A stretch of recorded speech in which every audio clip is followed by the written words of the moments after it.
Good morning students. आज हम मधुरिमा पुस्तक का पाठ 16 आपने ही ऐसा कहा पढ़ेंगे। बच्चों, आपने अकबर और बीरबल के कई किस्से पढ़े होंगे। अकबर बीरबल के किस्से काफी मशहूर होते हैं।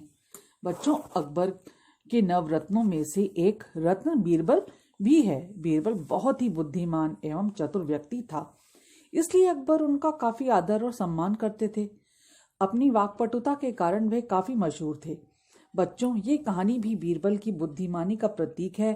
अकबर बीरबल की बुद्धिमानी से काफी प्रभावित थे। चलिए अब हम ये रोचक कहानी पढ़ते हैं। एक बार राजा अकबर और बीरबल नगर में घूमने निकले। बच्चों, एक बार क्या हुआ, अकबर और बीरबल दोनों अपने नगर में घूमने के लिए निकलते हैं। इतने में एक तोता बेचने वाला उनके पास आया और तोते की विशेषताओं का वर्णन करने लगा। इतने में एक तोता बेचने वाला उनके पास आता है और तोते की अच्छाइयाँ और उसके बारे में बताता है कि ये तोता कितना गुणी है।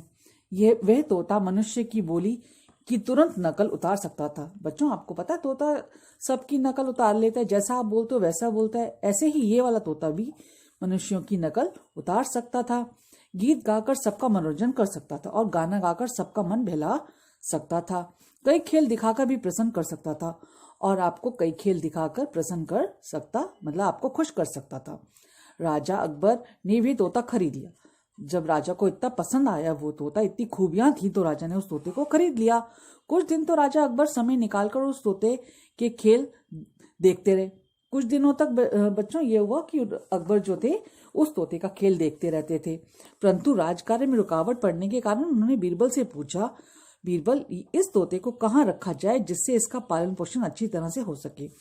जब वो उसके साथ उसका खेल देखते तो उनके जो काम में रुकावट आने लगी।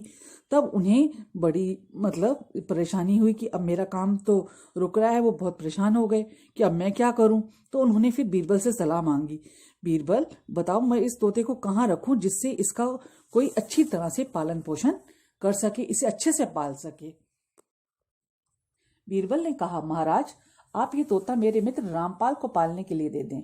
तब बीरबल ने कहा, महाराज आप ये तोता मेरे एक दोस्त रामपाल है, आप उसको इसको पालने को दे दो। राजा अकबर ने बीरबल का सुझाव मान लिया। अकबर ने बीरबल की बात को मान लिया। रामपाल को बुलाया गया। रामपाल को दरबार में बुलाया जाता है। राजा बोले, तुम इस तोते को अपने पुत्र की तरह पालना। तो राजा ने रामपाल से कहा, तुम मेरे इस तोते को अपने बेटे की तरह पालना, इसे अपना बेटा ही समझना। एक बात का सदा ध्यान रखना कि इसकी मृत्यु की सूचना मुझे कभी मत देना, पर इस बात का हमेशा तुम ये ध्यान रखना कि जब इसकी मृत्यु हो जाए, जब ये मर जाए, पर इसके बारे में मुझे मत बताना कि मेरा तोता मर गया। रामपाल ने सहर्ष राजा का प्रस्ताव मान लिया। रामपाल ने खुशी खुशी राजा के प्रस्ताव को मान लिया। उसकी पत्नी और बच्चों को भी पक्षियों से बहुत प्यार था। जो उसकी पत्नी थी और बच्चे थे उनको भी पक्षियों से बहुत प्यार था। वे सब तोते की देखभाल करने लगे। वो सब तोते के साथ खेलते, उसको बहुत प्यार करते, खाना खिलाते। 2 वर्ष बाद तोता बीमार पड़ा और मर गया। जब 2 वर्ष हो गए, तोता एक दिन बहुत बीमार हो गया और वो मर गया। रामपाल तथा उसके परिवार के सदस्यों को उसकी मृत्यु से बहुत दुख हुआ। रामपाल और उसके बच्चों को और उसकी बीवी को उसकी मर जाने से तोते के बहुत दुख हुआ। अब समस्या ये थी कि उसकी मृत्यु की सूचना राजा को कैसे दी जाए। अब उनके सामने ये समस्या आ रही थी कि उसके मरने की खबर राजा को कैसे दी जाए। रामपाल ने बीरबल के पास जाकर विनती की कि वे ही इस समस्या का हल ढूंढें।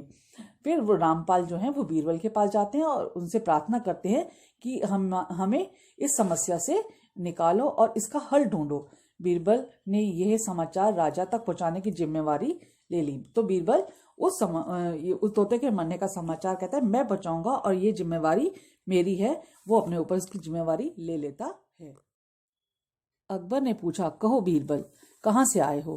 अकबर बीरबल से पूछते हैं, बीरबल तुम कहाँ से आ रहे हो। बीरबल उदास होकर बोले, महाराज मैं रामपाल के घर से आ रहा हूँ। तो बीरबल बहुत उदास हो गया और बोला, महाराज मैं तो अपने दोस्त रामपाल के घर से आपके पास आ रहा हूँ। राजा अकबर ने पूछा, मेरा तोता तो ठीक है। तो क्योंकि राजा को पता था रामपाल के घर उसका तोता है, तो उससे पूछते हैं, क्या मेरा तोता ठीक है, वे कुछ खाता है या नहीं, कि मेरा तोता कुछ खा रहा है या नहीं खा रहा। बीरबल ने ठंडी सांस लेकर कहा। बीरबल थोड़ा सा ठंडी सी सांस लेते और बोलते हैं, वैसे तो वह बिल्कुल ठीक है, परंतु कुछ खाता नहीं है। बोले आपका तोता ठीक है बिल्कुल, पर वो कुछ खा नहीं रहा है। अकबर ने चिंतित होकर पूछा। अकबर को बहुत चिंता हुई, वह सोता भी है या नहीं? तो अकबर ने कहा क्या वो सोता है या नहीं? बीरबल ने कहा वह गहरी नींद में सोया है। बीरबल ने कहा आपका तोता बहुत गहरी नींद में सो रहा है। अकबर ने पूछा वह सांस भी लेता है या नहीं? अकबर ने फिर पूछा बीरबल से क्या वो सांस ले रहा है या नहीं? बीरबल ने कहा वह सांस लेना भूल गया है। तब बीरबल ने कहा महाराज वो सांस लेना भूल गया है, वो सांस नहीं ले पा रहा है। अकबर ये सुनकर घबरा गए। तो अकबर को बहुत घबराहट हुई। वे बोले वह मर तो नहीं गया? तो वो बोलने लगे क्या मेरा तोता मर तो नहीं गया? बीरबल ने कहा मैंने तो ऐसा नहीं कहा। बीरबल ने तब बड़ी चतुराई से कहा मैंने ये बात नहीं कही, आपने ही ऐसा कहा, आपने ही कहा कि वो तोता मर गया, मैंने नहीं बोला। क्योंकि बीरबल को पता था अगर ये बोलेगा तो कि वो तोता मर गया तो उसे सजा मिलेगी। अकबर बीरबल की चतुराई समझ गए। अकबर बीरबल की इस चतुराई से को समझ गए और बहुत खुश हुए। वे बोले इसी समझदारी के कारण मैंने तुम्हें अपने नवरत्नों में स्थान दिया है। बोला तुम इतने समझदार हो इसीलिए मैंने तुम्हें अपने नवरत्नों में जगह दी है।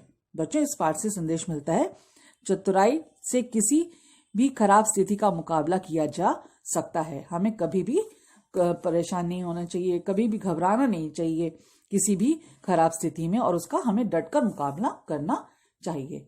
आज की कक्षा के लिए बस इतना ही। Good bye students.